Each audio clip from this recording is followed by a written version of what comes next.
ପୂଜାରୀ ବାବୁ ଆପଣଙ୍କ blood group କ'ଣ? ମୋର ଓ ପଜିଟିଭ ସାର୍। ଦେଖନ୍ତୁ ପୂଜାରୀ ବାବୁ, ଆପଣଙ୍କ ପୁଅର କଣ୍ଡିସନ୍ ବହୁତ ଖରାପ। ତା ଦେହରେ ଟୋଟାଲି ବ୍ଲଡ୍ ନାହିଁ। ତାକୁ ଏବେ ଇମିଡିଏଟ୍ ଏବେ ନେଗେଟିଭ୍ ବ୍ଲଡ୍ ଦରକାର। ଆଉ ଏ ବ୍ଲଡ୍ ମିଳିବା ବହୁତ କଷ୍ଟକର ପୂଜାରୀ ବାବୁ। ଆଉ ଆମ ବ୍ଲଡ୍ ବ୍ୟାଙ୍କରେ ବି ଆଭେଲେବୁଲ୍ ନାହିଁ। 1 ଘଣ୍ଟା ଭିତରେ ତାକୁ ବ୍ଲଡ୍ ଦେବାକୁ ପଡ଼ିବ, ନହେଲେ ସାର୍ କିଛି ବି କରି ମୋ ପୁଅଟାକୁ ଟିକେ ବଞ୍ଚେଇ ଦିଅନ୍ତୁ ସାର୍।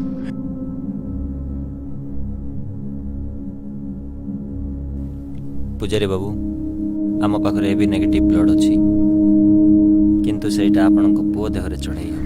ମାନେ ଚଢେଇ ହବନି? ଚଢେଇ ହବନି କାହିଁକି ସାର୍? କାହିଁକି ଚଢ଼େଇ ହେବନି ମାନେ, ଯାହାର ଏବେ ନେଗେଟିଭ୍ ବ୍ଲଡ୍ ସେ ହେଉଛି ଆମର ରଘୁର। କାହିଁକି ହବନି ସାର୍? ରଘୁ, ତୁ କଣ ଚାହୁଁନୁ ମୋ ପୁଅକୁ ରକ୍ତ ଦେବା ପାଇଁ? ରଘୁ ରକ୍ତ ଦେଇପାରିବ ପୂଜାରୀ ବାବୁ, ଆଉ ସେ ବି କହୁଛି ଦେବାକୁ। କିନ୍ତୁ ମୁଁ ଆପଣଙ୍କୁ ଗୋଟେ କଥା ପଚାରିବି, ଆପଣ ଖରାପ ଭାବିବେନି।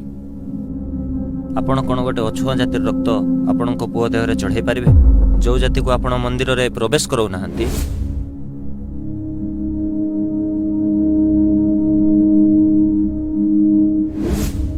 ଯେଉଁ ଜାତିର ଛାଇ ପଡ଼ିଲେ ଆପଣଙ୍କ ପଇତା ମାରା ହେଇଯାଉଛି, ଯାହାର ସ୍ପର୍ଶ ମାତ୍ରକେ ଆପଣ ନିଜକୁ ଅପବିତ୍ର ମନେ କରୁଛନ୍ତି, କ'ଣ ସେଇ ଜାତିର ରକ୍ତ ଆପଣଙ୍କ ପୁଅର ଦେହକୁ ଗଲେ ଆପଣଙ୍କ ଜାତିରେ କିଛି ପ୍ରଭାବ ପଡ଼ିବନି? ଆପଣଙ୍କ ଜାତି ରହିବ ତ?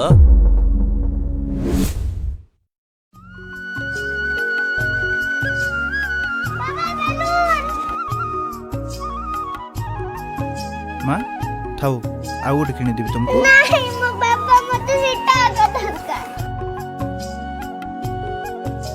ପୂଜାରୀ ନନା, ପୂଜାରୀ ନନା, ନନା, ମା ଏଇଟା ଥାଉ, ଆମେ ଆଉ ଗୋଟେ କିଣିବା।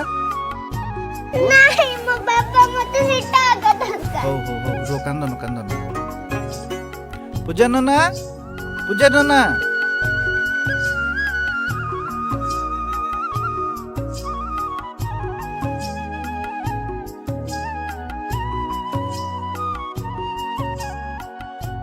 ରଘୁ, ତୋର ସାହସ କେମିତି ହେଲା ମୋ ଘର ଭିତରେ ପଶି ପୁଣି ମୋର ତୁଳସୀ ଚୋରାକୁ ଛୁଇଁ ଦେବାକୁ?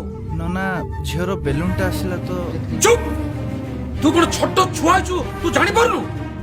ତୁମେ ହେଲ ଗୋଟେ ଅଛୁଆ ଜାତିର ଲୋକ। ଜାଣିଛୁ, ତମ ଭଳି ନିଚ ଜାତିର ଲୋକର ଛାଇ ପଡିଲେ ଆମର ପଇତା ମାରା ହେଇଯାଏ। ଏକଥା ଜାଣିନୁ? ହଁ, ପୁଣି ଘରେ ଭିତରେ ପଶି ମୋର ତୁଳସୀ ଚୋରାକୁ ଛୁଇଁ ଦେବୁ? ତୋର ସାହସ କମ ନାହିଁ? ତୁଳସୀ ଚୋରାକୁ ଛୁଇଁଲୁ ମୋର ଏ ଘରଟାକୁ ଅପବିତ୍ର କରିଦେଲୁ। ହଁ, ଆଗକୁ ଆଉ ଏମିତି ହବନି ନନା, ମୋର ଭୁଲ ହେଇଗଲା, ମତେ କ୍ଷମା କରିଦିଅନ୍ତୁ। କ୍ଷମା କହିଲା କଣ ନା? କ୍ଷମା ଭୁଲ କରିଦେଇକି କ୍ଷମା ମାଗିବା ତୁମ ନିଜ ଜାତିର ଗୋଟେ ପ୍ରକୃତି। ଆରେ ଏଇ ମଣ୍ଡକ, ତୁମେ ହେଲ ସବୁ ନିଜ ଜାତିର ଲୋକ, ଆଉ ଆମେ ହଉଛୁ ଜାତିରେ ବ୍ରାହ୍ମଣ। ଚାଲ, ବାହାର ମା ଗଲା, ଭୁଲ ହେଇଗଲା। ବାହାର ଏଠୁ। ଲକ୍ଷ୍ମୀ, ଲକ୍ଷ୍ମୀ, ହେ ଗଙ୍ଗା ଜଳ ଆଣିଲ, ସବୁ ଘରଟାକୁ ପୁରା ଅପବିତ୍ର କରିଦେଲା। ପୂଜାରୀ ବାବୁ, ଆପଣ କେତେ ବଡ଼ ଅନ୍ଧବିଶ୍ୱାସରେ ଦୁନିଆରେ ବଞ୍ଚୁଛନ୍ତି ଭାବନ୍ତୁ। ଯଦି ଏ ଜାତି ନୀତି ଭେଦଭାବ ଥାନ୍ତା, ଏ ହସ୍ପିଟାଲ, ଆମେ ଡାକ୍ତର ଏଠି ନଥାନ୍ତୁ। ଆମେ ଯଦି ଜାତି ନୀତି ଭେଦଭାବ ଦେଖି ଆମେ ଯଦି ଟ୍ରିଟମେଣ୍ଟ କରିଥାନ୍ତୁ, ତ ରୋଗୀମାନଙ୍କର କ'ଣ ହେଇଥାନ୍ତା ଭାବନ୍ତୁ।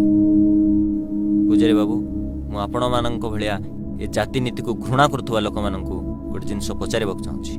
ଆପଣମାନେ ଯେବେ ହସ୍ପିଟାଲ ଯାଉଛନ୍ତି ଆଉ ଆପଣଙ୍କୁ ରକ୍ତ ଦରକାର ଥାଉଛି, ସେତେବେଳେ କ'ଣ ଆପଣ ବ୍ଲଡ୍ ବ୍ୟାଙ୍କରେ ଯାଇ ଏଇଟା ପଚାରୁଛନ୍ତି କି ଏ ରକ୍ତ କେଉଁ ଜାତିର ବୋଲି? ନା କେବେ ଏମିତି କହିଛନ୍ତି ମୋତେ କେବଳ ବ୍ରାହ୍ମଣ ଜାତିର ହିଁ ରକ୍ତ ଦରକାର ବୋଲି? ନାହିଁ ନା, କେବେ ବି ନାହିଁ। ଯଦି ନିଜ ଲୋକର ଜୀବନ ବଞ୍ଚାଇବା ସମୟରେ ଆପଣ ଭେଦଭାବ କରୁନାହାନ୍ତି, ତ ବାକି ସମୟରେ ସେସବୁ କାହିଁକି? ଏ ଜାତି ଧର୍ମ ନିୟମ କେଉଁ ଭଗବାନ ନୁହନ୍ତି, ଏ ମଣିଷମାନେ କରିଛନ୍ତି। ଏ ଦୁନିଆରେ କେବଳ ଗୋଟିଏ ଜାତି, ମଣିଷ ଜାତି। ଏ ଦୁନିଆର ଏମିତି କିଛି ଅନ୍ଧବିଶ୍ୱାସରୁ ଆମ ସମସ୍ତଙ୍କୁ ବାହାରିବାକୁ ପଡ଼ିବ ପୂଜାରୀ ବାବୁ। ଠିକ କହିଛନ୍ତି ଡାକ୍ତର ବାବୁ, ଆପଣ ଠିକ କହିଛନ୍ତି ଡାକ୍ତର ବାବୁ। ମୁଁ ବହୁତ ବଡ଼ ଅନ୍ଧବିଶ୍ୱାସ ଭିତରେ ଥିଲି। ହଁ ହଁ, ମୁଁ ବହୁତ ଅନ୍ଧବିଶ୍ୱାସ ଭିତରେ ଥିଲି। ହେଲେ ଆପଣ ଆଜି ମୋର ଆଖି ଖୋଲି ଦେଇଛନ୍ତି ଡାକ୍ତର ବାବୁ। ଆଜି ଆପଣ ମୋର ଆଖି ଖୋଲି ଦେଇଛନ୍ତି।